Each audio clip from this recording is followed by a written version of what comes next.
ये आकाशवाणी है। अब आप विनय सक्सेना से समाचार सुनिए।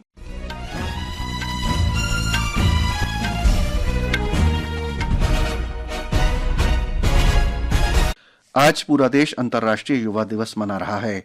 यह दिवस युवाओं की आवाज, उनके कार्य और पहलों को पहचान दिलाने का अवसर उपलब्ध कराता है। इस वर्ष का विषय है वैश्विक गतिविधियों में युवाओं की प्रतिबद्धता।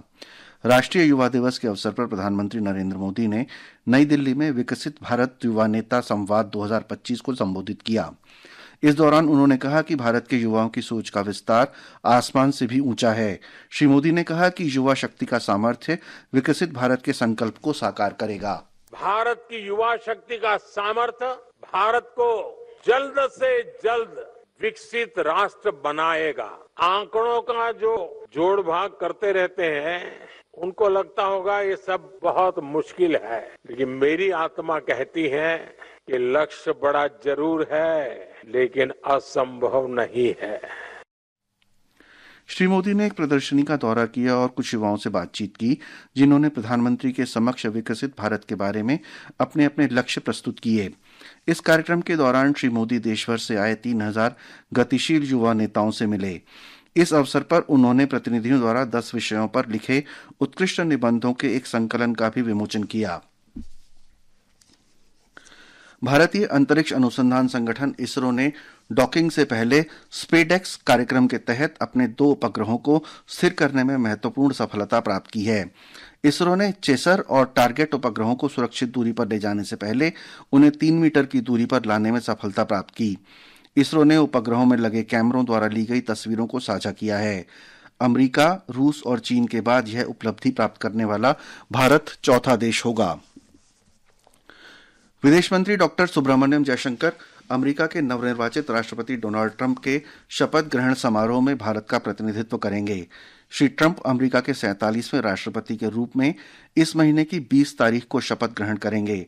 अपनी यात्रा के दौरान डॉक्टर जयशंकर नई सरकार के प्रतिनिधियों और कार्यक्रम में भाग लेने वाले अन्य गणमान्य व्यक्तियों से भी भेंट करेंगे। आस्था के सबसे बड़े संगम महाकुंभ की शुरुआत कल उत्तर प्रदेश के प्रयागराज में होगी।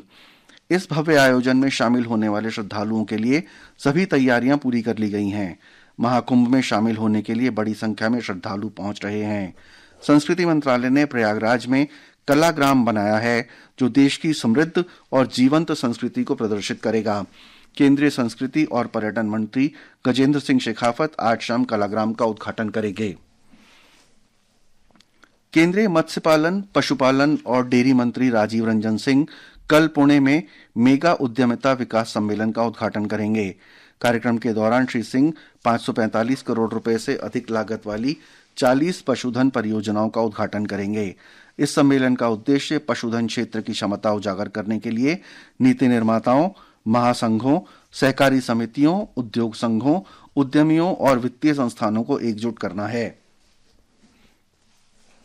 छत्तीसगढ़ में आज सुरक्षा बलों के साथ मुठभेड़ में 3 माओवादी मारे गए। इलाके में माओवादियों की मौजूदगी की खुफिया जानकारी मिलने के बाद सुरक्षा बलों की एक संयुक्त टीम बीजापुर जिले के नेशनल पार्क इलाके में तलाशी अभियान पर थी। मौके से भारी मात्रा में हथियार और गोला बारूद भी बरामद हुआ। आम आदमी पार्टी की वरिष्ठ नेता और दिल्ली के मुख्यमंत्री आतिशी ने आज विधानसभा चुनाव के लिए लोगों से धन जुटाने की अपील की। आज नई दिल्ली में मीडिया को जानकारी देते हुए सुश्री आतिशी ने कहा कि पार्टी की पूरी राजनीतिक यात्रा के दौरान लोगों ने ईमानदार राजनीति का समर्थन करने के लिए अंशदान किया। उधर दिल्ली भाजपा अध्यक्ष वीरेंद्र सचदेवा ने पत्रकारों से बातचीत करते हुए आरोप लगाया कि अरविंद केजरीवाल केवल चुनावी वादे कर लोगों को गुमराह करते हैं। मौसम विभाग ने आज हिमाचल प्रदेश और राजस्थान में शीतलहर जारी रहने का अनुमान व्यक्त किया है।